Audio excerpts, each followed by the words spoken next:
नमस्कार, आप देख रहे हैं शौर्य न्यूज आपकी आवाज़ और मैं हूं आपका अपना निशांत गर्ग। आज हम एक ऐसी शख्सियत से आपको रूबरू कराएंगे जो एक कथावाचक हैं और गौ माता के अनन्य भक्त हैं और इनकी एक साकेत धाम मगरौन में गौशाला भी चल रही है। यह बेलेरा में श्री राम कथा कर रहे हैं। इनकी 1000वीं से ज़्यादा यह कथा है और यह लगभग इस क्षेत्र में श्री राम नाम की महिमा लगभग 29 साल से यह अपने मुखारबिंद से लोगों को श्रवण करा रहे हैं। हमारे साथ हैं पंडित ब्रजेश जी महाराज, हम इनसे बात करेंगे। गुरुजी सादर प्रणाम। जय गौ माता की। यह जो कथा श्री राम कथा हो रही है, आज इसका 6वां दिवस है। आज कौन सा प्रसंग सुनाएंगे आप?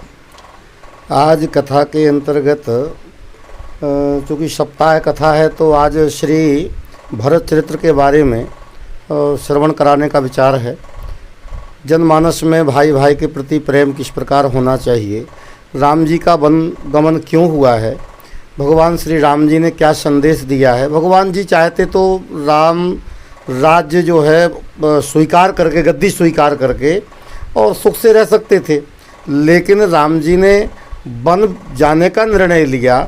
इस सबसे पहले जनमानस के अंदर भाईचारा, प्रेम और आतंकवाद आदि जो दुष्टों के द्वारा संतों को, ऋषियों को, ब्राह्मणों को कष्ट पहुंचाया जा रहा है, उनका समन हो और जनजाति में सामान्य वर्ग के व्यक्तियों में आत्मविश्वास जागृत हो कि साधारण से साधारण व्यक्ति यदि आचरणवान बनता है तो बड़े से बड़े बलि को भी वो समाप्त कर सकता है।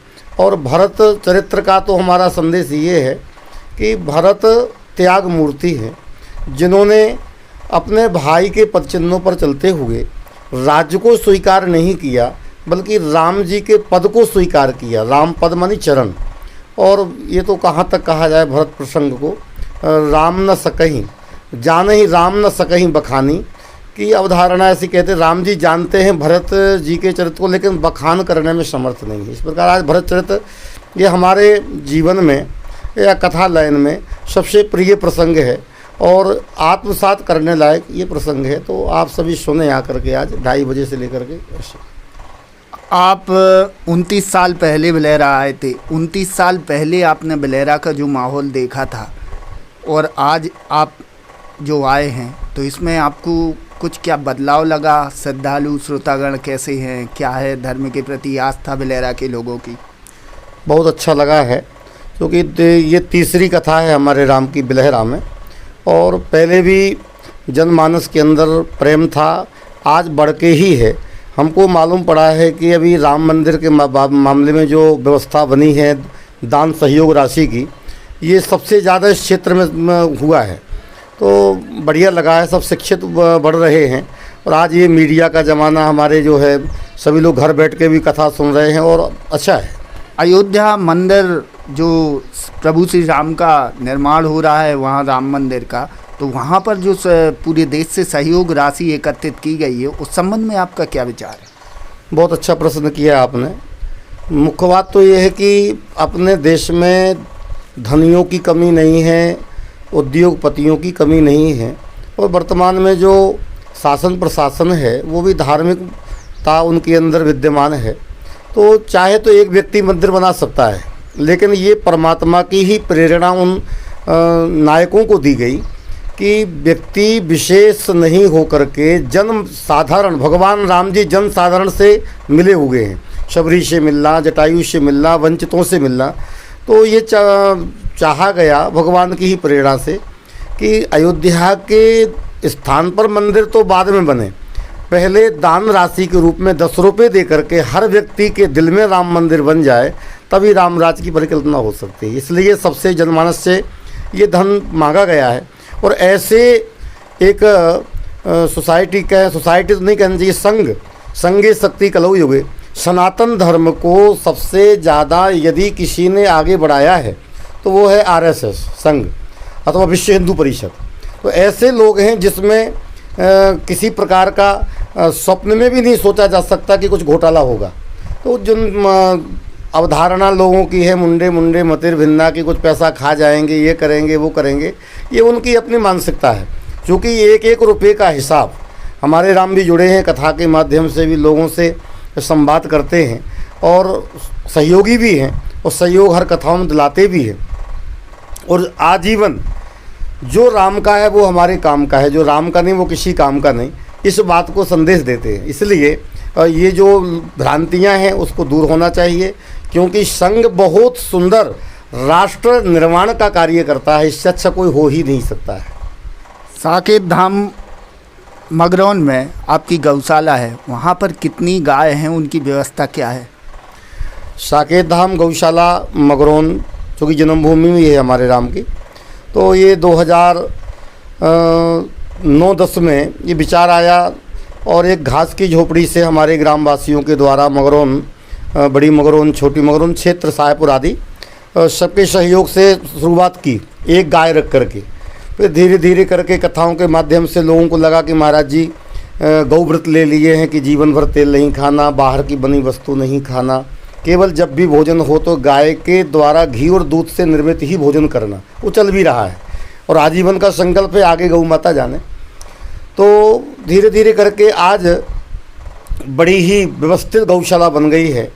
हमारे माननीय गौ ब्राह्मण जनहिताय, जो जिनका जीवन समर्पित है, हमारे माननीय मंत्री गोपाल भार्गव जी, उन्होंने जब देखा कि हमारे महाराज जी क्षेत्र के हैं, हमारे रहली क्षेत्र के, उन्होंने देखा कि हमारे महाराज जी भूसा में भी कथा कर देते हैं। तो हम चूँकि इतना व्यवस्था नहीं कर पाए, तो उन्होंने देखा कि भूसा लेकर के कथा करते हैं, भूसा कथा में वो बोलते भूसा लाओ, दक्षिणा की ज़रूरत नहीं है, पैसा नहीं लाओ। तो उनको लगा कि ये कुछ करेंगे, तो उन्होंने तकरीबन साकेत गौशाला धाम को 1.25 करोड़ रुपए लगा करके और एक जो है मिसाल तैयार कर दी है, ऐसा दिव्य गौशाला बना दी है। पंखे लगे हुए हैं, सारी व्यवस्थाएं हैं, पानी के बोर है और हरा चारा आदि भी है, और भक्तों के द्वारा भूसा आदि की व्यवस्था भी होती है। समय समय पर भैया जी पूछते रहते हैं। और भी हमारे गौ भक्त हैं, बिलेरा में भी कितने लोगों ने भूसा के लिए सहयोग किया है, और जहाँ जहाँ कथा होती हैं तो भूसा अधिकांश आ जाता है और कुछ खरीद लेते हैं। अभी तक तकरीबन 500 गाय हैं। अभी आप लोग 3 भाई हैं, तीनों भाई इसी क्षेत्र में काम कर रहे हैं कि अलग अलग कर रहे हैं? हमारे नाम 3 भाई हैं, एक भाई तो साथ ही में रहते हैं, जैसे राम लक्ष्मण की जोड़ी है, वो छोटे हैं, वो तबला बजाते हैं, कौशल किशोर दुबे। और एक भाई चूँकि माता पिता हैं तो उनकी सेवा में आवश्यक है, गौशाला का भी उनके संरक्षण में काम होता है। तो तीनों भाई 2 साथ में रहते हैं और एक माता पिता की सेवा में रहते हैं। आप हमारे दर्शकों को कुछ ज्ञान देना चाहेंगे अपनी वाणी से, यही हम चाहते हैं। और आपका एक जो भजन है वो जो ब्रज का बरेदी बना देते, वह 2 लाइन है, आपसे सुनना जरूर चाहेंगे। अब सब जनमानस तो जान ही रहा है, यूट्यूब के माध्यम से भी सुना जा रहा है। ब्रजेश जी महाराज सागर के नाम से जो चैनल है उस पर लगातार सुन रहे हैं लोग। और हम तो यही चाहेंगे कि घर घर में, हर घर में हो एक गाय, गांव गांव गौशाला, ऐसा घर हो जाए तो फिर है भारत किस्मत वाला। घर घर में गाय पाली जावे, गाय आधारित कृषि की जावे, गाय के गोबर का खाद यदि खेत में डाला जाए। गौशाला में एक प्रकल्प और चालू हुआ है, कृमि जो केचुआ खाद बोलते हैं अपने बुंदेलखंड में, केचुआ खाद तैयार हो रहा है। उसके माध्यम से जो सब्जी आदि उगाई जावे तो किसी प्रकार का रोग नहीं आएगा। तो जनमानस को संदेश देना चाहेंगे, गौ वंश से जुड़े, गौ ही धन है। जहाँ गाय बंधा करती थी उसको हम लोग सार कहते थे, अब सार खत्म हो गई, कुत्ते पाले जा रहे हैं। गाय को सड़कों पर छोड़ देते हैं, रोडों पर बेचारी एक्सीडेंट में मारी जाती हैं। तो हम तो यही हमारा जीवन का ये लक्ष्य है, गौ सेवा हो, केवल मंदिरों तक गौ हत्या ना हो ऐसा ना कहा जाए। आजकल मंदिरों तक सीमित है, गौ हत्या बंद हो, लेकिन कोई इसके कैसे बंद हो इस पर विचार नहीं किया जा रहा है।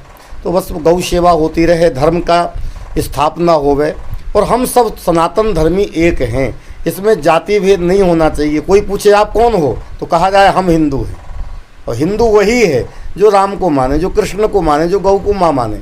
जो गौ को माँ नहीं मानता उसको हम हिंदू कैसे कहें? इसलिए सनातन धर्मो रक्षति रक्षिता, धर्म की रक्षा हम करेंगे, धर्म हमारी रक्षा करेगा। वो हमारा ऐसे ही एक मन में आया था कि भगवान श्री कृष्ण जी मथुरा में जन्म लिए और गोकुल में गए, तो भाव जागृत हुआ कि गोकुल का अर्थ होता है गायों का कुल, गोकुल। तो भगवान गोकुल में गए और गाय भी चराई, नंगे पायन फिरे हाथ में लकुटी लेके, गाय चराई धूप और वर्षा को सहके, दावा नलकर पान गोप सब निर्भय कीने, काम धेनु भई पुष्ट नाम गोपाल ही दीने। उनका नाम गोपाल गौ माता ने दिया है, गोविंद नाम गौ माता ने दिया है।